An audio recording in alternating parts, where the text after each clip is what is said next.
Team India ఈ రోజు బంగ్లాదేశ్పై 280 పరుగుల భారీ తేడాతో గెలిచి ఒక చరిత్రని సృష్టించింది. 92 ఏళ్ల భారత టెస్ట్ చరిత్రలో మొదటిసారి ఓటముల కంటే కూడా గెలుపు శాతం ఎక్కువగా ఉండడం విశేషం. ఇక బంగ్లాదేశ్పై అద్భుత విజయం తర్వాత భారత జట్టు కెప్టెన్ రోహిత్ శర్మ మాట్లాడుతూ ఏమన్నాడంటే, ఈ రోజు మాకు దక్కిన ఫలితం ఏదైతే ఉందో అది చాలా గొప్ప విజయం. ఈ విజయానికి జట్టులో ప్రతి ఒక్కరూ తమ వంతు కృషి తాము చేశారు. అయితే ముఖ్యంగా రిషబ్ పంత్ కంబ్యాక్ కోసం మాట్లాడుకోవాలి. అతడు గాయం నుండి తిరిగి వచ్చాక అద్భుతాలు చేస్తున్నాడు. తనకి ఎంతో ఇష్టమైన టెస్ట్ ఫార్మాట్లో రీఎంట్రీ ఇచ్చిన మ్యాచ్లో సెంచరీతో అదరగొట్టాడు. పంత్ బ్యాట్తో అలానే వికెట్ వెనుక అద్భుతాలు చేయగలడనే నమ్మకం మాకు ఉంది. అందుకే అతడికి మేము ఎప్పుడూ సూచనలు ఇవ్వము. స్వేచ్ఛగా అతన్ని ఆడమని ప్రోత్సహిస్తాము. ఇక అతడితో పాటు యంగ్ బ్యాటర్ శుభ్మన్ గిల్ కూడా కీలక సమయంలో ఫామ్ అందిపుచ్చుకుని సెంచరీతో అలరించాడు. గిల్కి టీమిండియాలో మంచి భవిష్యత్తు ఉందని కితాబిచ్చాడు. ఇక ఈ ఎర్రమట్టి పిచ్లపై మా బౌలర్లు అదరగొట్టారు.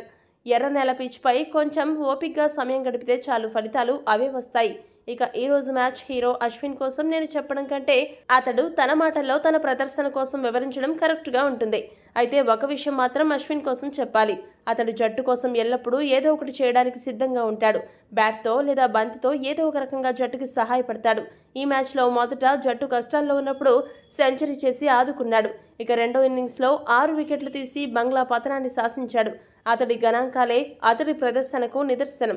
ఇదే జోష్తో మేము తదుపరి మ్యాచ్లో కూడా విజయం సాధించి చూపిస్తామని రోహిత్ శర్మ ముగించాడు. ఈ వీడియో కనుక మీకు నచ్చినట్టయితే లైక్, షేర్, కామెంట్ చేయండి. మరిన్ని స్పోర్ట్స్ అప్డేట్స్ కోసం మా ఛానల్ను సబ్స్క్రైబ్ చేసుకోండి.